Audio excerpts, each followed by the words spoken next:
Welcome to another episode of the Players Ball Podcast for AT Aliens by AT Aliens. We're in the new year again.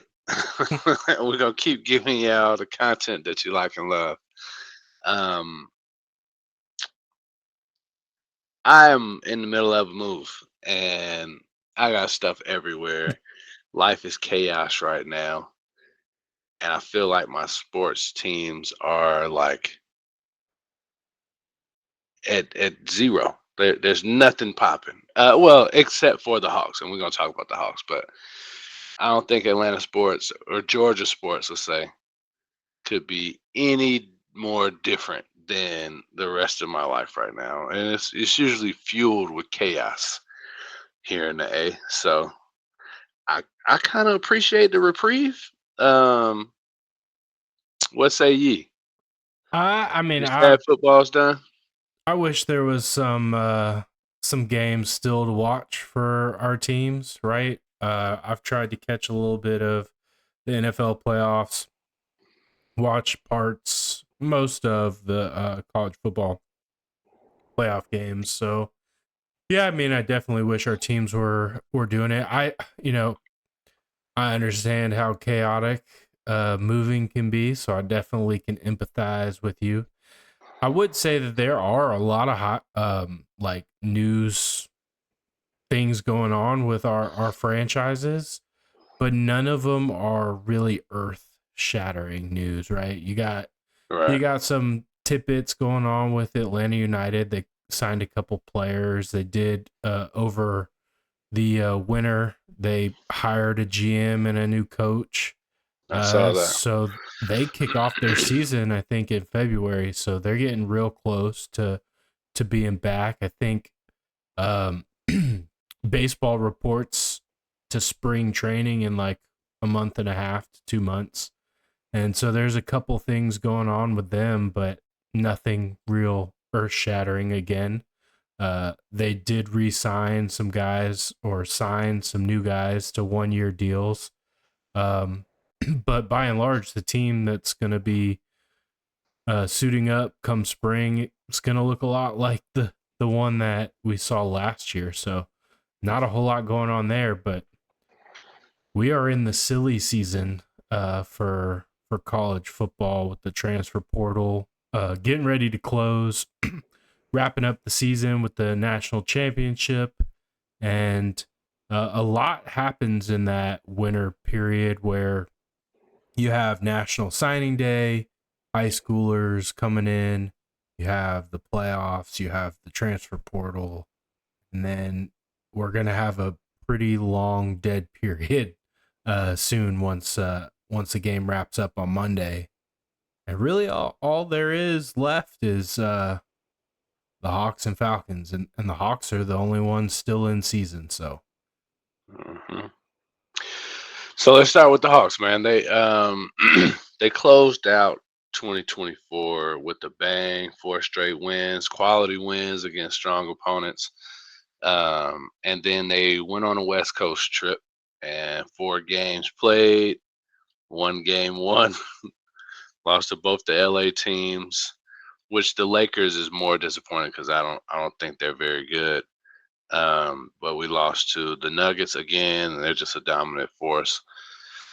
And then we did beat the Jazz. That was our one win. So we started the year off going 1-4. The game here was canceled on Saturday because we had some ice. And but before that, Trey Young against the Jazz, he put on ice trade a game. He gave Utah a show. Colin Sexton didn't want the game to be over, so he hit a shot to potentially send it to overtime. And as you like to say, Trey Young said, "Hold my beer, baby." yes, sir. I was actually watching that game. It was quite a thrilling final 3 minutes, really back and forth. You know, the sad thing about those games that they played out west, they led most of those games Yeah, going into halftime and many even going into the fourth quarter, but unable to close it out. They did manage to hold on and beat Utah. Uh, that was an absolutely crazy chaos. You want to talk about chaos? Yeah. The final 30 seconds of that game was mass chaos, and it really started with a bad turnover by, I believe it was Dyson Daniels, that Mm. allowed Colin Sexton to hit the game tying shot with just a few ticks left. And, by some miracle, Trey Young gets the inbound, takes it to half court, and heaves up a prayer and, cash money. It's an Army, better yet, a Navy. Yeah, nah, great shot. Uh, we wouldn't want anyone else to take it.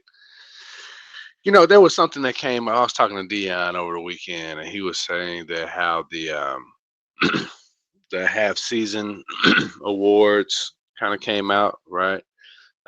Where they're predicting, if the season were to end today, who would win the awards. And the shock that he had and that I had, because we did some digging after that, and he's just not on the list, is the Great Barrier Thief is not in the running at all for Defensive Player of the Year. That's, I think that just in and of itself discredits the national media. 100%.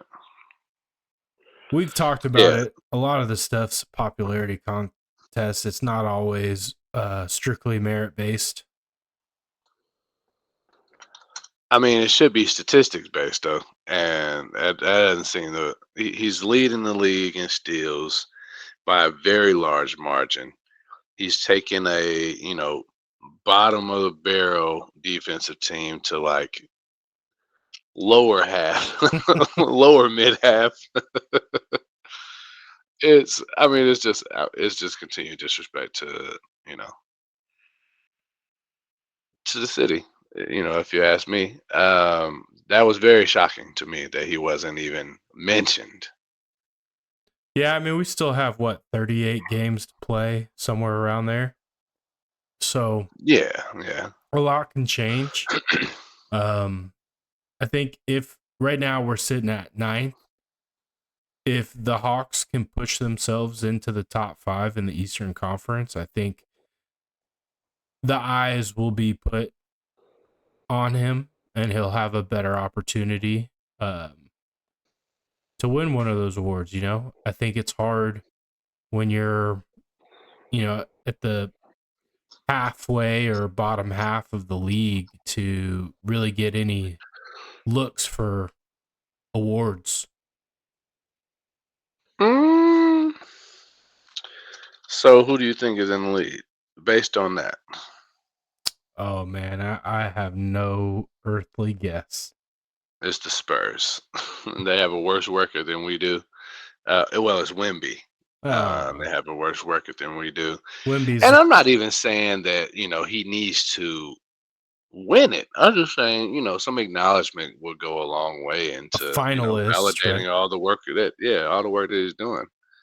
Yeah, but again, it's a popularity contest, and there's no bigger brand name. Well, I mean, there are bigger brand names, but Wimby is up there. LeBron James.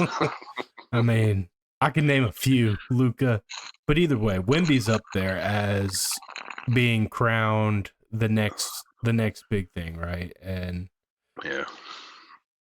he's already getting those flowers, right? And I mean his numbers are strong, right? But if you're mentioning people, I think Dyson Daniels should be on that list. And he Yeah, has a hell of a nickname at Great Barrier Thief. yeah. There was another Australian based, I can't remember it, so I won't even try, but there was another Australian based nickname that's spinning the block that I think is also very good. Yeah, So man. I had a question for you because I think we've talked about it on here before, and I think now is an appropriate time just because we're at the halfway mark. What do we need to see from this team moving forward to position ourselves as one of the top playoff teams in the East? And something that kind of concerns me, and I know it concerned you and that's the availability of Jalen Johnson. Because I Hmm. do, when we look at that 5 game road stretch out west, I think he was unavailable for portions of that. And it's a completely different team when he's on the floor, when you got Dyson, you got Trey, you got um, all of the pieces, right? So what do you think we need to do? I see a lot of rumors, trade deadline's going to be coming up soon. I still see a lot of things predicting us to move Clint Capella. But I feel like if you move Clint Capella, what is the path forward for this team? You know, um my thoughts on Jalen are both in the extremes, right? Like, to your point, when he's playing, he changes this team. I mean, he's the second leading scorer, probably second in rebounds, maybe second in assists as well, right? And no other person on the team is doing that. He is a game changer, a difference maker. But your oh man, we said it last week. Your availability is your Your best ability is availability. ability is availability, right? You could tell that they weren't. I mean, the losses that they took, a lot. Two of the four were beatings, like lost by a lot. I think he has a strong hand in the way that we close. Right, he can take a lot of the pressure off Trey or open Trey up because he's an excellent facilitator, man. But again, you got to be on the court in order to make the difference. Now, I don't want to trade him, right? But he's in the midst of a potential All Star run with the numbers he's doing, and if anything holds him out, it's because he didn't play enough. Right? People are concerned about his health. At this point, even if he got chosen for the All Star team, I wouldn't want him to play because I want that man to rest up and potentially take us on a run. The Hawks can beat anyone in the league on any given night. It's completely different in the playoffs because you got to beat them 4 games. But a complete Hawks team, fully healthy, I don't think that there's a team that would just drag us top to bottom. There are superior teams still, and I'm not sure where we go to improve upon where we're lacking there. But healthy, I think we can beat a bunch of teams that are in front of us right now in the playoffs. Yeah. Final question on the Hawks. Again, we're at the midway. So, what's your mid-season grade of the Frenchman, the number 1 overall pick?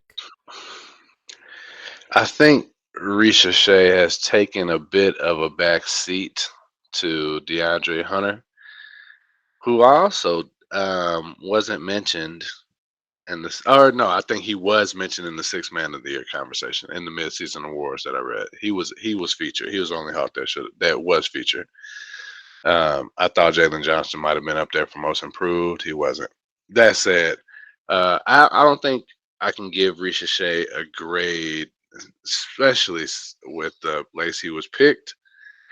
Um, put a gun in my head, I would say, B minus. I think he has. There are so. Say it again. I was gonna say I think he has tremendous upside. I still Yeah. think he has some development to do, but I'm quite happy with the decision to draft him and what he brings to this team and what I think he will bring to the team moving forward. Yeah, I would agree with that. His minutes are definitely down in the last couple that he's played. Oh well, actually, the last 5 they've been up, but that's because Jalen has been out. But I was looking at there's a rookie ladder. There's also a rookie ladder that comes out, and he was in the top 5 at one point. And now he's like number 9 behind some rookies that are starting to turn it up. So I would like him to see him continue to progress. I've seen a lot of good things out of him, so I'm happy with the pick.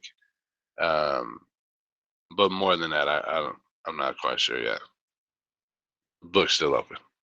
We'll have to circle back to that come the end of the season and give a final, draft grade on him, and hopefully we see a healthy Jalen down the stretch. And I think it'll be real interesting to see what direction we go in the trade deadline if we're heavily active, which I think we potentially could be. But I could also see us being quiet and standing pat and just saying, I agree 100% with your assessment that there is no team in the NBA that we cannot beat and that we haven't proven already that we could beat on any given night. Yeah, Cleveland still has either 5 or 6 losses. 2 of those are from us, right? We beat the Boston Celtics without Trey, right? Like Twice. We beat them twice, so. right? So I think it stands to reason on any given night, depending on which team shows up. If we're healthy, we can go toe to toe. We can compete with any team in the league. now, do you know who is in the running for? So Zachary, he's not in the running for Rookie of the Year at this point. There's still a lot of season left. Do you know who is predicted to win it? Zach Edey. Mr. Edey is currently predicted to win Rookie of the Year. Well, I live in the past, man. Congratulations to him. I hope he continues to build on what he's doing and has a great career. So yeah, Jalen is in the consideration for most improved. when we run, He has to be. Yeah. when we run front offices in the future, I'll let you do all the player acquisition, and I'll handle all the coaching changes. Yeah, I'm with it. Sign me up. I like that partnership. So speaking of, right, we talked last week about the Falcons, and I asked the question, who gets fired from the disappointing performances that were the Falcons' second half of their season, ultimately getting us booted from the playoffs. And I had the prediction that Jimmy Lake would be the one who falls on the knife or the sword. Mm-hmm. And earlier this week, we did find out that Jimmy Lake indeed has been fired by the Atlanta Falcons. He wasn't the only one. With him, our defensive line coach also gets the boot. How are you feeling about that? Defensive line coach, is collateral damage, and generally, I wouldn't think he'll stay around anyway. Right? When you bring in a new DC, they're gonna want their own staff, and he didn't do very good. Right? We finished. I mean, what was the final number? Like third to last in sacks. Yeah, something like that. We had 31 Right? sacks. And I know last week I was really hype about how many they had in the second, not even the second half. We'll call it the final quarter of the season, because they did turn it up. But my man had a whole season to get the job done, and he did not. Jimmy Lake, you did predict that, and I don't know that I would have called for Zach Robinson to just be fired, but I did think that he was equally, or maybe a little more so, culpable for some of the losses that we had. So has there? I mean, it's been said a number of times about that Rob might have taken some more defensive responsibility towards the end, and that was the result that resulted in the turnaround. Because we talked about it, and it was like, well, what happened those last 2 games, right? But where do we go? I mean, is he gonna take play calling over and just bring in, a figurehead or somebody that can help emphasize what he wants to do? Do you think we bring in a veteran defensive coordinator who has a plan and a history? Like, what would you do? I think you hire someone. I don't think you let I think it's always foolish for head coaches to also be coordinators. Now, there have Yeah. been a couple that have been successful at it in their careers, but I think at the end of the day, you want someone that's dedicating 100% of their attention to whatever their position groups or, you know, coordinator roles. You don't want to split duty as head coach and coordinator. That being said, you know, Jimmy Lake was a guy that Raw was familiar with from previous coaching staffs. I think his name was Jay Roberts, the defensive line coach, was Mm. also someone that he was familiar with. I believe he was with the Rams as the running backs coach or the run game coordinator, and I think he had another position group before coming to the Atlanta Falcons. So one thing we do know about Raheem is, and I think most coaches are this way, they value relationships extremely highly, right? Yeah. And I think you have to, right? When you're in that position, you have to go with people you know, people you trust. So I would expect Raw to follow that same kind of um, path in hiring a defensive coordinator. I think he's going to go for someone he's familiar with, someone he knows, someone he's coached with before. And I don't know the complete list of guys that meet that criteria, but I do know one that I hear is a legit possibility, and that's Jeff Ulbrich. Coming from the He's on the Jets. list of so there were 5 in this article. Jeff Obridge, Robert Sala. I don't know that he's coached with him before. Sean Desai, he's currently with the Rams, and he was not there when Rob was there. Brandon Staley, a lot of Niners. Jeff Obridge and Steve Wilkes. So, but what I was saying was, a lot of people will like when you bring in a Dean Pease. Dean Pease is setting up his shop, right? He's not. I'm sure he's gonna, adjust a thing or two to what the head coach wants to do. But it's his world, right? Is Rob bringing in somebody who it is their world that he may have a relationship with, or you think he's bringing in somebody that he can like? Will it be a fresher face or a fresher face or an old face? Like old dogs don't learn new tricks type situation, right? Bring in somebody who knows what they're doing. You trust they're gonna do it and stay within the mantra of the team, but it's theirs to run. Or does Rob want to have a hand back in it and somebody that he can not groom? That's not really what I'm trying to say, but like Mentor.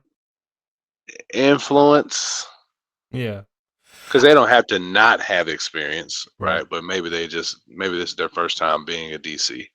Look, I'm not in Flowery Branch and I'm not in those meeting rooms, but from the outside perspective, I think he gave Jimmy Lake the keys to the castle, right? Like I Mhm. think he let him be as autonomous as he could until things So start. he's about to cost him his job. Yeah, I mean, and that's I think he will allow someone to come in and set up shop, and I think it will be an old face. It's not going to be some new blood trying to make a name for themselves, right? Like I think it's going to be someone with a track record, someone Yeah. with experience. And I do think it will be someone he's familiar with. I really wouldn't be surprised if it's Jeff. Jeff Ulbrich was the DC under Raheem Morris when Raheem Morris got promoted as interim uh, Yeah. head coach in After Dan Atlanta. Quinn, right? Yeah. So I also wouldn't mind, and to your point, I don't know if there's any working relationship there, but I wouldn't mind seeing Robert Sala. You know, he has a proven track record in this league. Yeah. But at the end of the day, I think the personnel changes are going to be most important, right? How do we build this defense personnel wise? Like, that's going to make a huge impact. Where do you start? I think you have to start at the ends and the defensive line and work your way back each level. There's a lot of people who said that if they would have used Caden Ellis more to do a pass rush in a pass rush mode, the sack total would have been a lot better. So that is that's not a personnel change, but it's an adjustment to how you're using your current roster. Now you just need to fill that hole in the middle of the field because he led us in tackles for a reason. Well, I think So yeah, either he's not moving to the edge, but being used in that capacity a little more. Because I don't know who we draft. You want to draft an edge rusher? Who are the edge rushers coming out this year? I mean, we talked about it last week. There's two Georgia Bulldogs, We did talk Jalen and about that. Michael. You got James Pierce. I don't know if he's going to go out. I don't know what year he is in college, but the his name's slipping me right now. But the guy from Ohio State, I'll remember it here in a second. But there's a few. I mean, I do think that there are plenty of options. I do think, to your point, you asked a question. So if you put Caden Ellis on the edge and let him take more of a pass rush role, who's gonna stop people? Well, that's Troy Anderson's job. He was just hurt, right? Yeah. Reminds me a lot of Jalen Johnson. less Jalen Johnson, because when Jalen's on the court, he is an absolute baller. Troy Anderson has had some fire games, but all in all, I can't say I want to keep him on the team. I mean, He hasn't played enough for me. He's still on his rookie Under deal. contract. Yeah. So I couldn't see that. Let's say maybe I don't prioritize that position for him. Let's say that. There was talk during the Packer and Eagles game, like how many dogs were on the field in just that game alone. Yeah, in that game alone. But then throughout the playoffs, right? I can't think of who the cornerback for the Texans is, but Kamari Lassiter. I can tell you the exact number. There are 31 Bulldogs that made the NFL playoffs this year. That's nuts. How many? Do you know how many were from the last 3 drafts?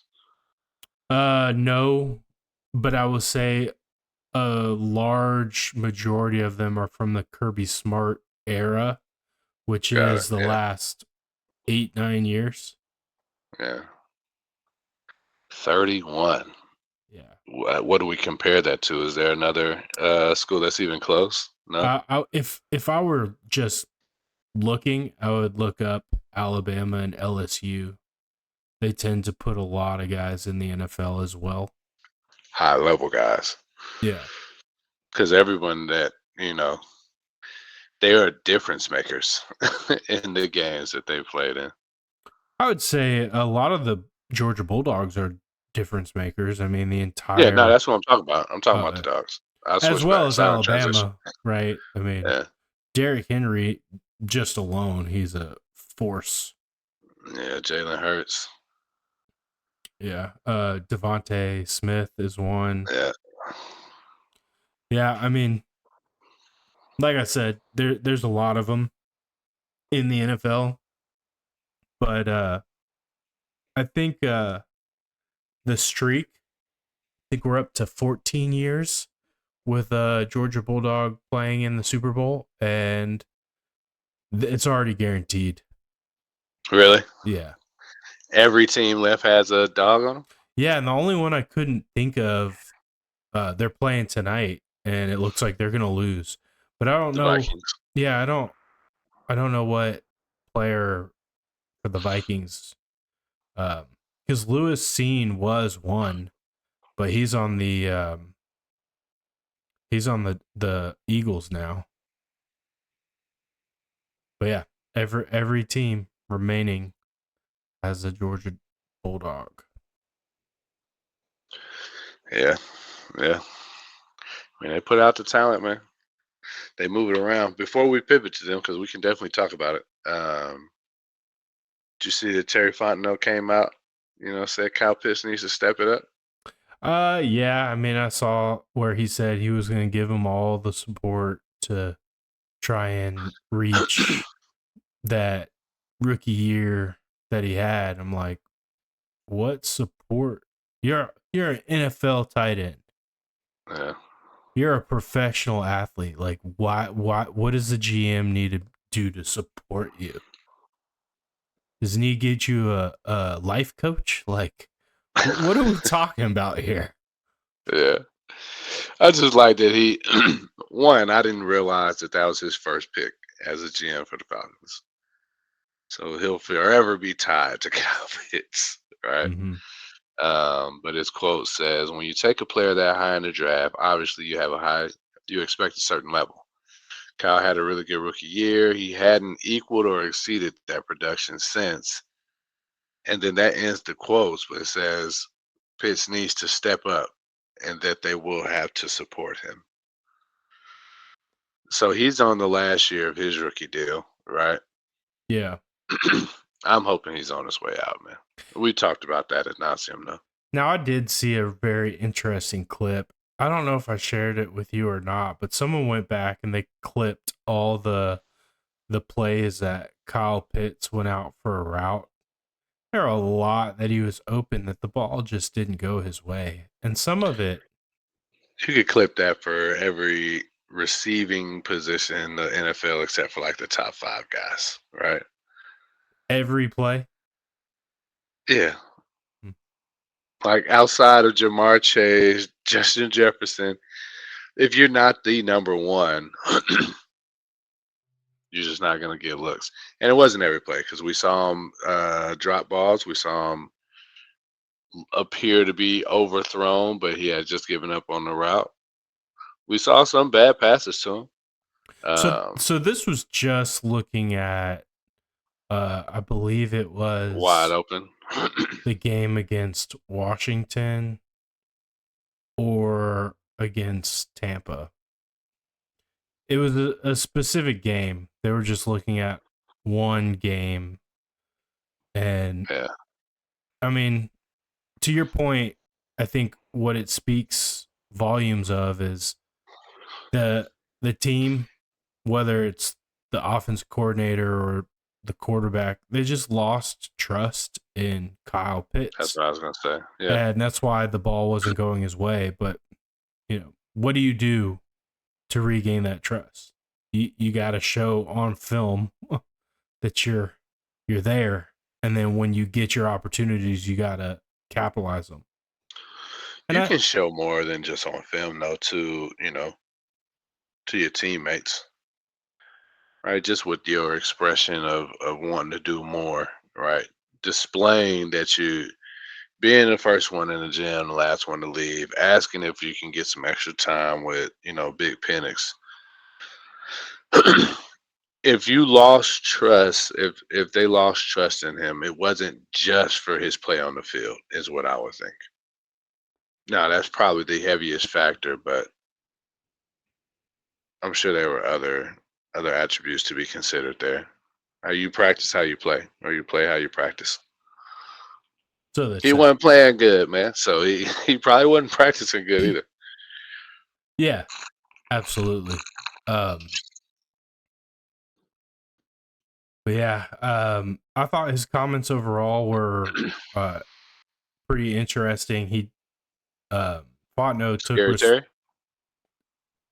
Terry Terry? Fontenot, yeah, Terry. Yeah. Scary Terry is Terry McLaurin. I was gonna say Terry Rozier, but Yeah, when he seemed to acknowledge that they kind of fumbled the bag when it came to the dealings of Young Ho and his decline in um, performance. Accuracy. Yeah, Yeah. performance overall, and that they should have made a move sooner. And I saw some fans saying like, "You hate to hear that coming out of your GM," but I'm like, it's kind of refreshing to hear the honesty, right? Yeah. Like, Tell me the truth. yeah, don't sugarcoat it. Don't try to tell me you know everything smells like roses when we all know it stinks, right? Yeah, piss on me telling me it's raining. No, man, our entire government is doing that. I don't need my sports organizations to do the same. Yeah. So no, I thought his comments were interesting. I do think going into the season next year, he's definitely on the hot seat. So Yeah, no, I think he's hot seat. His seat is warm for sure. hopefully it How doesn't how get long does blazing Ra hot. have? I think he has one, maybe two more. I think it really depends on what we do this off season, right? Like if you go Well, out and you push all the chips in, right, and then you underperform, I think your grace is much shorter, right? Your leash is mm, much shorter. But if you take a pragmatic approach and say like, "Hey, look, these are our goals. We need to achieve these. We're going to take these steps," and you go out and you achieve some of those, maybe not all of them, but if you show progression, I think you have a lot more leeway, right? Like if you show improvement, if you go out there and have a winning record, you know, I think you get, a little bit more grace. And that doesn't necessarily mean winning the division. It just means improvement. Now, I think we we should win should the win division. the division. But if I'm evaluating him and his leadership and his coaching, the only thing I expect is moving forward, not staying still or moving back. If we can move forward, then I can have enough trust and faith that we're going to continue progressing forward. Nah, I like that. I like the way you said that. Nothing to add. I want to win that division next year. I wanted to win it this year, and we should have won the division. There's no excuse. When you tank that bad,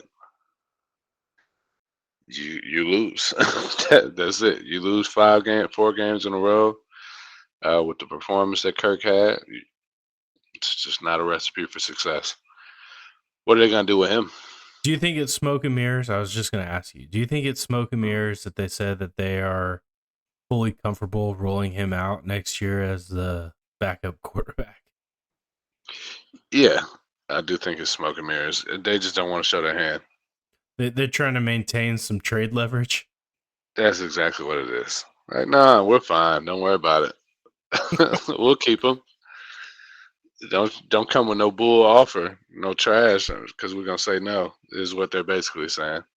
But I don't think they want to keep Kirk on the roster now that it's Penix time a year early. When they say that they're okay with bringing Kurt into next year as the number two, I truly believe that they are okay bringing Kurt into next season as the number two. As you said, it's sunk cost, right? Yeah, It's gone.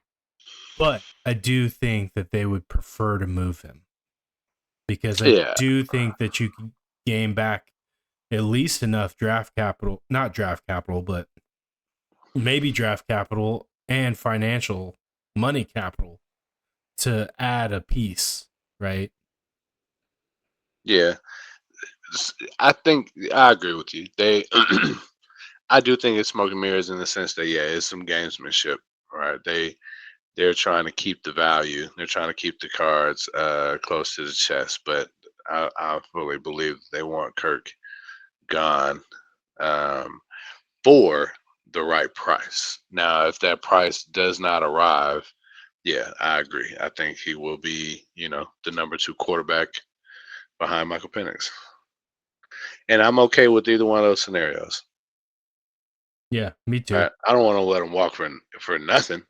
but some preferably draft capital because we don't have to spend money, right? Yeah. We can bring players in to hopefully make a semi-immediate impact, which we did not do last year. So I'm hopeful that the defense next year will be reflective of a successful 2024 draft. It's got to be. Yeah. You saw some flashes from some guys like Ruka Rororos. He flashed.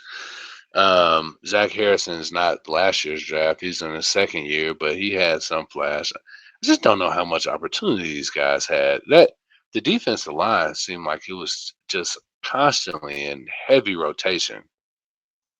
And I know you want to keep your guys fresh, right? But the big name players play almost every down.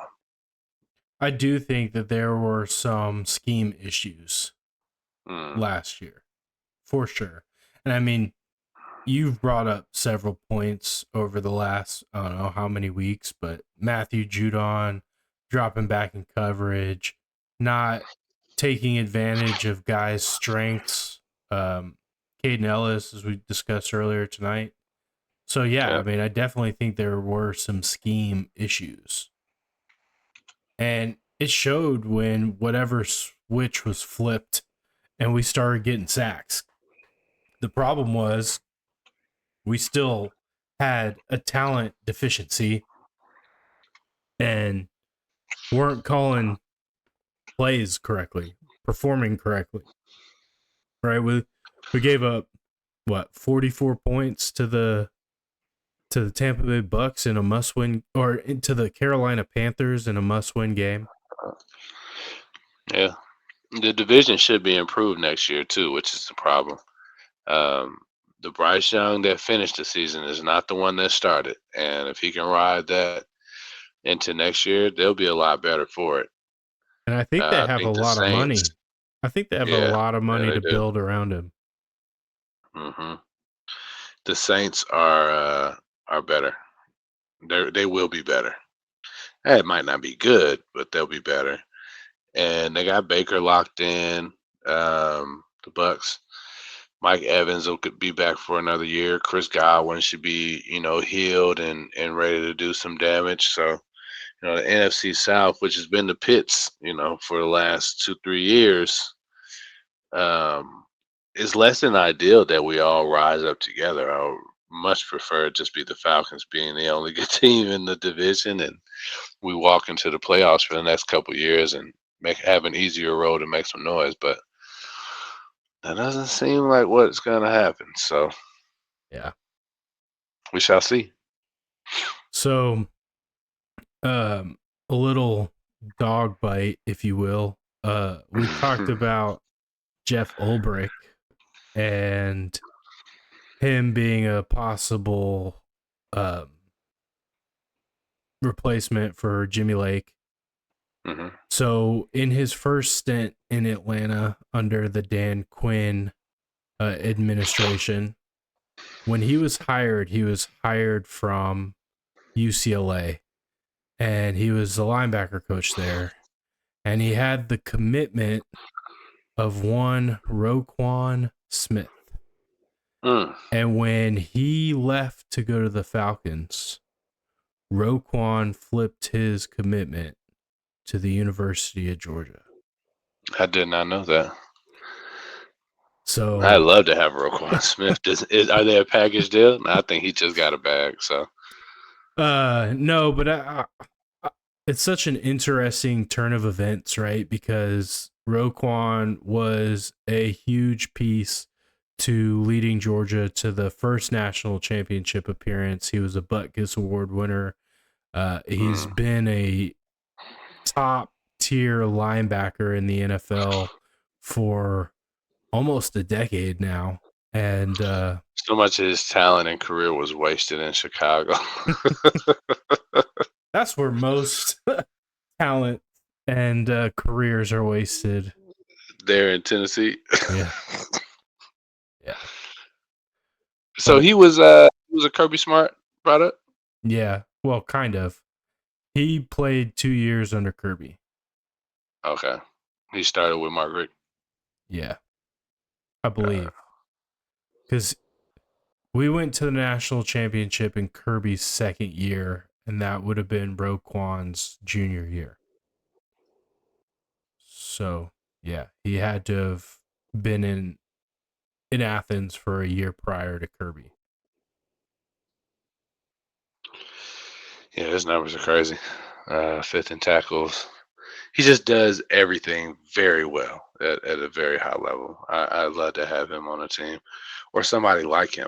All right, imagine if we could get a linebacker because Caden Ellis is right behind him in total tackles. But imagine if we get a linebacker that could supplant Caden Ellis and allow him to rush the passer more. Yeah. Right, maybe even if we drafted one, right? We got Who did we draft that immediately had an impact? Keep looking, it's so long ago, right? Dion Jones and Deion Jones, Devondre yeah. Campbell and Keanu Neal, that whole squad. Was crazy. Yeah. Maybe Devondre's ready for a second tour here in the A. How it ended where he is now. He needs a new home. And for the low, that's not a good look. No, he'll be lucky if he has a career after that. Nah. Who's He'll be gonna want around. to play with a quitter?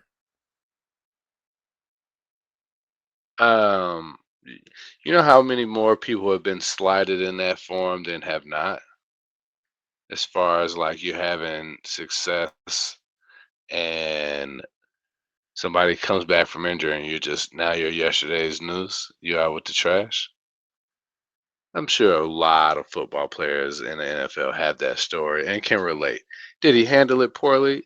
Hell yeah. He could have done that a lot better. But to say he's gonna be out of the league, I don't think so. We'll see. I mean, I just know that the locker room is a delicate place, and there's one thing that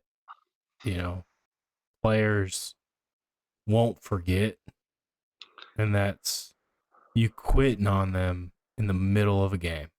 Yeah, nah, I'm just not gonna join you in the second half. I'm gonna go home. He was sent home. Hmm. He would have stayed on the bench to show his team support. Nah, I mean the way he handled it was poor, right? Yeah, I don't know why he did what he did, but obviously he had some form of reason. sure, and we'll never really know, right? Not the full story, right? Yeah. It's all hearsay. But yeah, man, on to the dogs. A little college football action. Um, it is like I said in the intro, kind of the silly season. Guys coming and leaving, declaring for the NFL draft, transferring, new guys coming in through the portal. Georgia has had, we said 31 players in the NFL playoffs. Well, they've had a large number of players declare for the NFL draft. Their entire offensive line, Really? pretty much. Where are they gonna go? I, Sixth round? Fifth round? I don't know. They play like trash. They did at times. Really, the Ole Miss game and the Notre Dame game, they were terrible.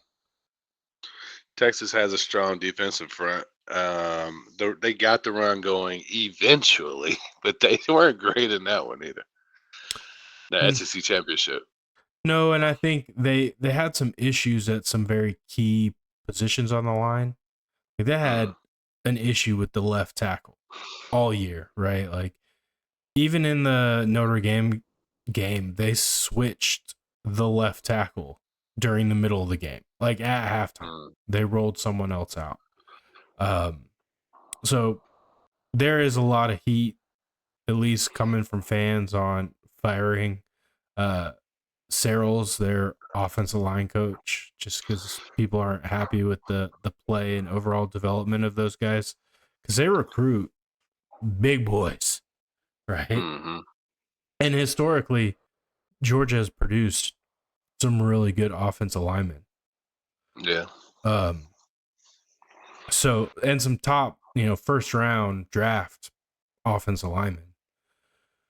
So yeah, we lost pretty much the entire offensive lineman, most of the defensive line, your two stud linebackers, um, your star safety.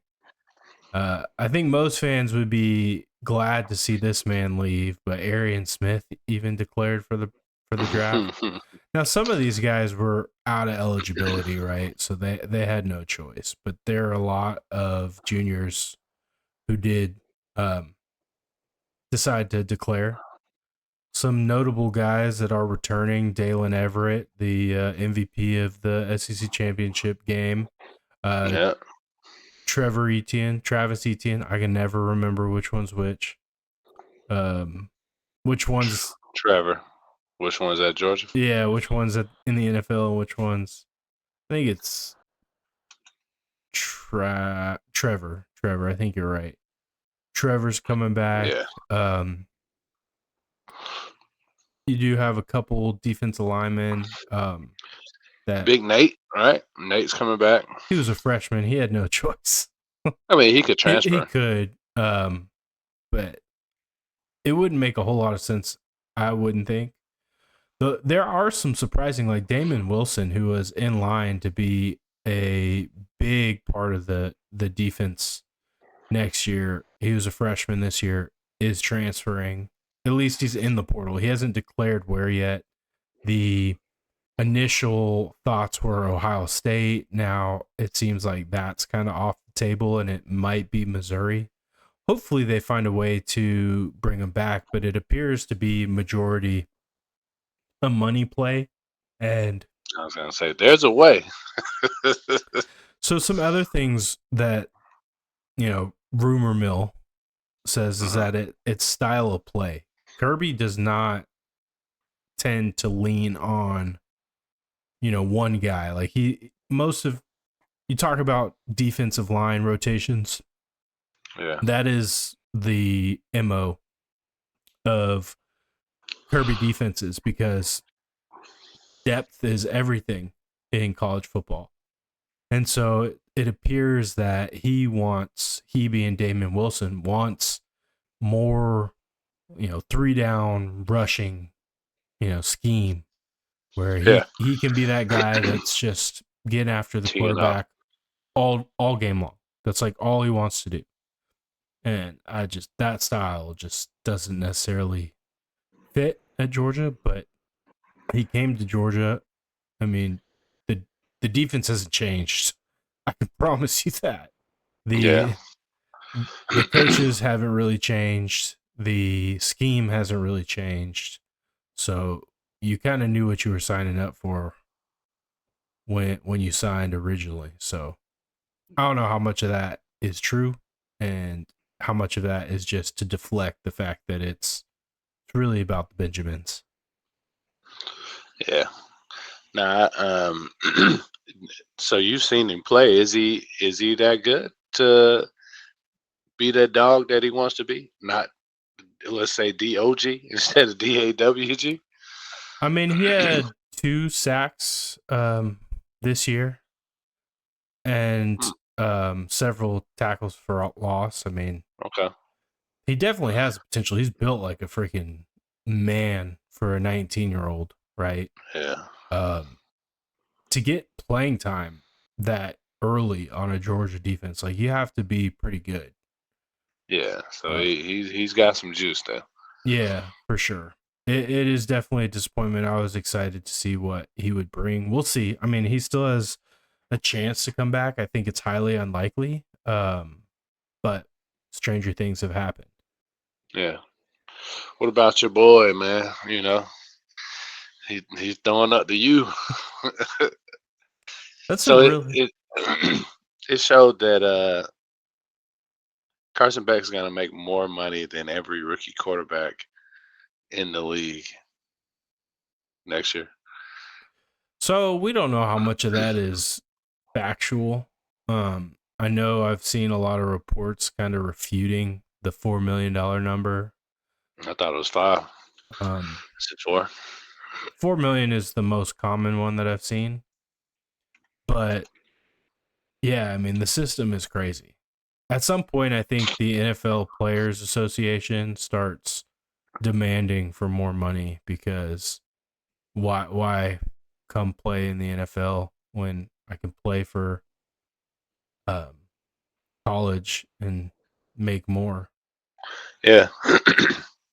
So Could be doing this for you, but I'm gonna stay here and get this bag. right. So I do think there's going to be a breaking point where something has to change, either forced by college football itself or pushed by outside pressures, like the NFL, Yeah. getting involved. Congress kind of got involved to get us here, so they could step in. They just dropped us. Oh, all right. We're good. We Yeah, did our part. Go for it. yeah, but it wouldn't be outside the realm of possibilities for them to get involved again, right? They've done Circle it back. once before. They could get involved again. As far as Carson Beck going to the University of Miami, I think it's a really interesting, uh, just kind of situation. His girlfriend Hannah Cavender plays for the Hurricanes women's basketball team. Mm. Her and her twin sister do. So Miami was an obvious landing spot when he put his name in the portal. He's from Florida, right? He grew up. He played football in the Tampa or the Jacksonville area in high school, and on spring break and stuff, he goes down to Miami. So Miami's not a surprise, but I'd go there. I toured. Miami's crazy. yeah. So the choice is not necessarily a surprise. The decision and the just kind of the series of events was more surprising, right? Like he declared for the draft, and I was like, wow, he declared, because there were rumors before he declared that he was going to enter the transfer portal and Mm. transfer to Miami. So then he declared, and it's like, okay, well, I guess that's not going to happen. He's going to go to the NFL, and then whoop, pull the rug, and guess what? He is, after all, going to transfer to Miami. So it was Yeah. just a weird series of events the way it took place. But I asked you, like, was it if he stayed, was it Gunner's team? And you say yeah. I think so. And so again, we're not in the locker rooms, but you have to rely somewhat on what insiders do know, right? I hope Hmm. one day to be an insider, to have firsthand knowledge of, conversations and the inner workings. Like, that would be crazy. But the insiders said that basically from the time he got injured in the SEC championship, his whole kind of demeanor changed and he kind of checked out. And that when they were doing the injury evaluation, he and his family chose to get second and third opinions. They went, I think, to California and Texas. Ultimately, he decided, or they decided, to have some procedure done. I've heard it's not as serious as like a true Tommy John, but it is some sort of, UCL um, surgery. And he didn't join the team for the Sugar Bowl until like the day before. And when all of this stuff was going on, he wasn't very um, vocal in terms of contact between the coaches, the coaching staff, and himself. And so there was already kind of a weird disconnect there. I think Mm. it kind of rubbed a few people the wrong way that he didn't help step up and kind of work with Gunner and do the Kirk Cousins thing The and leadership move, and mentor as his team was trying to push towards a national championship, right? So I do think some bridges may have been burned, and that at the end of the day, it's a tough, delicate. I mean, it's a really delicate balance you have to kind of go as a head coach, right? Like, would you take a Carson Beck next year from a talent perspective and experience perspective? Absolutely. But you're also trying to maintain a roster, and you have guys sitting and waiting, and you have expectations from some of these guys that the guys in front of them are going to stay for a certain length of time, and then my opportunity is going to be here. Yeah. And if those things change, oh shoot, I got to go make business decisions and I got to transfer elsewhere. And we've seen it time and time again. I mean, I think a lot of that played into Justin Fields leaving to Ohio State. I was about to The say that. the fact that, you know, Jake Fromm had potential to stick around another 2 years. He didn't, but the potential was there, and Justin was like, nah, you know, they're not giving me the starting position here. I got to go. And you got Ryan Puglisi, and you're trying also to bring in the number one quarterback recruit in the country in the 2025-26 class.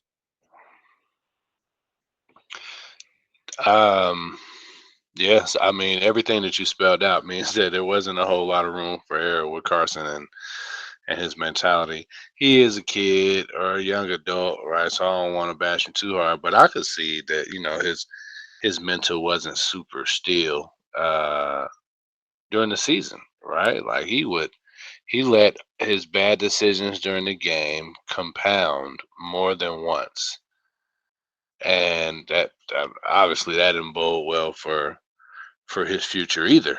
Um, like for all the throws that people say he can make, and if your head's not right, the throw is not gonna be right either. And it just didn't seem like his head was right for a lot of the season. Now, he's acting distant. Yeah, no, it's all right, buddy.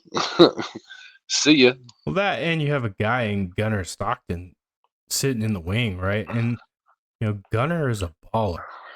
And Teammates love him. That was one thing when we watched that dog podcast. They were raving about Gunner, and I never heard them describe Carson Beck like that. They love him. He wants nothing more than to be the starting quarterback at the University of Georgia. He bleeds red and black. He's a local kid. But beyond that, he's a baller, and he's going to be stepping into his redshirt junior year. So he's going to have 3 full seasons under his belt. He'll have next year, and if he sticks it out, one more season, right? So he could be a 2-year starter at the University of Georgia. Yeah.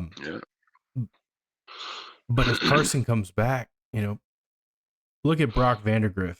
Brock Vandagriff left this past offseason to go to Kentucky because he knew if he was going to fulfill his dream of being an NFL quarterback, he had to go play.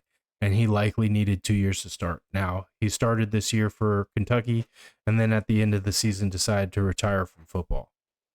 And that's just how. Oh, wow, did he? Yeah, I didn't hear about that. That's just how the cookie crumbles. Kid's got a master's degree already. He graduated from the University of Georgia before he transferred. His dad's a head coach at Prince Avenue, private school just outside of Athens. Like, he'll be all right. He may get back into coaching. I don't know what he wants to do with his life, but he'll be fine. I'm glad he got the opportunity to start as a college, QB at a big time program, and he decided to hang it up. Complete tangent. Dude Perfect.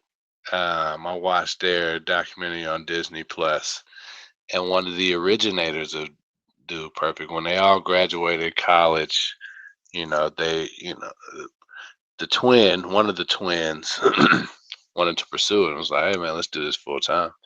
And he got the other guys to buy in, except for one guy who went on to become a doctor, and he said he loves his patients, and he did the Dude Perfect on like Dude Perfect, like the sound bite. He did that on like 300 episodes or something crazy, so he still feels like he's a part of it. But you gotta feel like you kind of missed the boat. Yeah. Now them dudes work hard. They work hard. So, and I know they at one point in the documentary, I think he said between the 4 or 5 of them have 9 kids under 5. Right, just a busy life, and they having to do all this traveling. So maybe my man, I mean, he properly prioritized, but I don't know. That was it felt relevant to to what you were just saying. Yeah, I mean, I definitely think it's a personal decision. Yeah, And I think it's health related, right?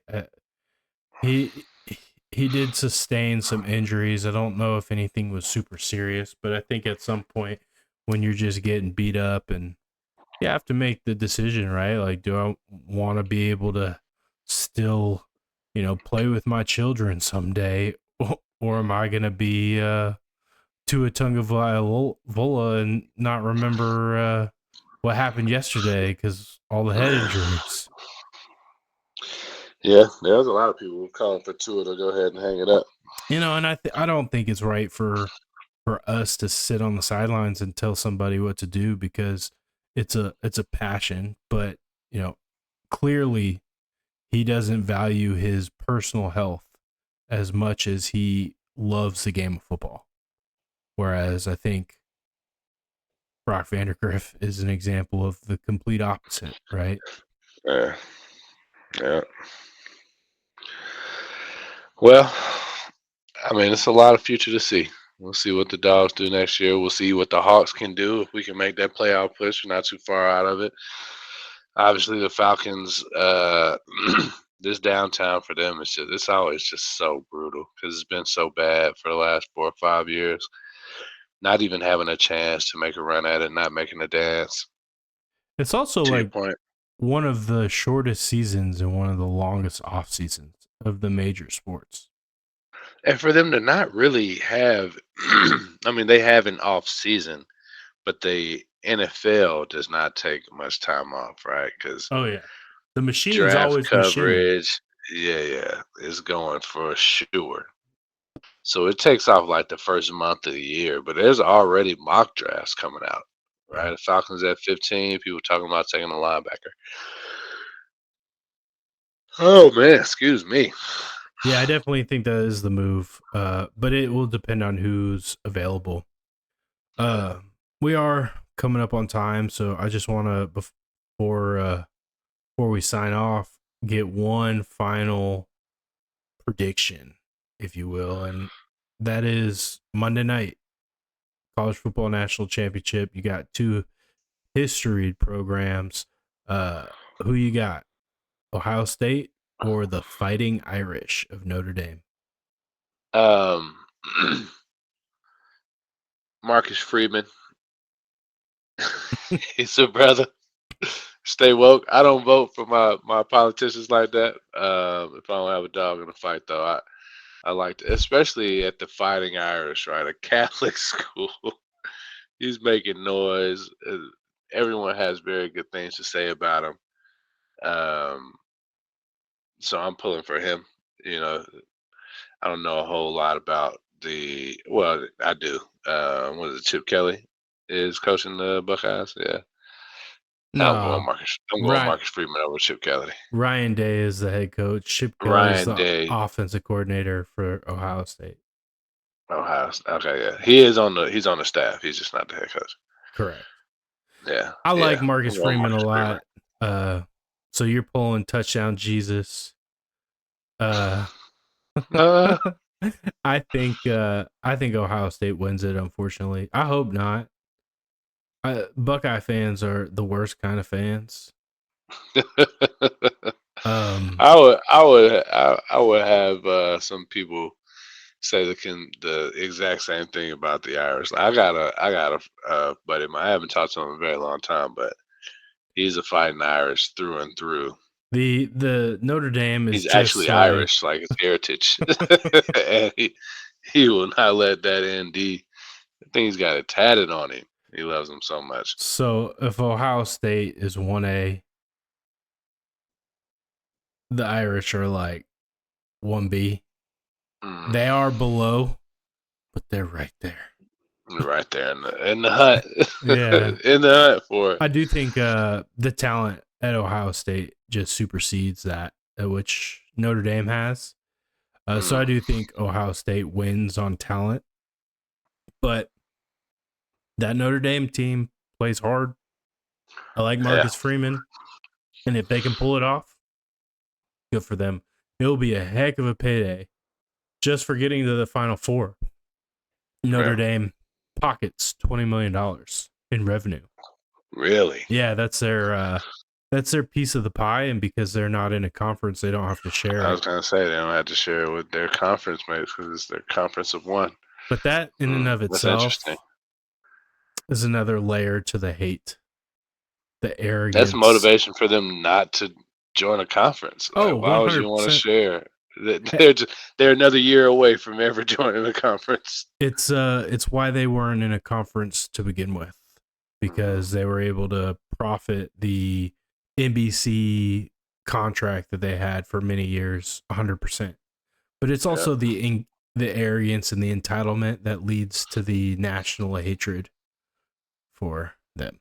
So there's that. We'll see. I'm gonna head downtown this weekend, man. Just see who has more fans down there, and I'll report back next week. Yeah, I'm curious to see. It should be a fun time. I just have prior obligations. You know what I mean? So, Hey, man, gotta catch them all, man. if you know, you know. If you know, you know. But we appreciate everybody's support. Don't forget to like, subscribe, hit that notification bell. Hit us with some comments, man. I wanna know what you think the Hawks should do with the trade deadline approaching. Do you have any coaching candidates, DC candidates that you would like to see the Falcons hire? And way too early draft predictions. We'll take those as well. So, appreciate everyone's support. Another one in the books. Peace Yeah, out. holler at your boys. Peace.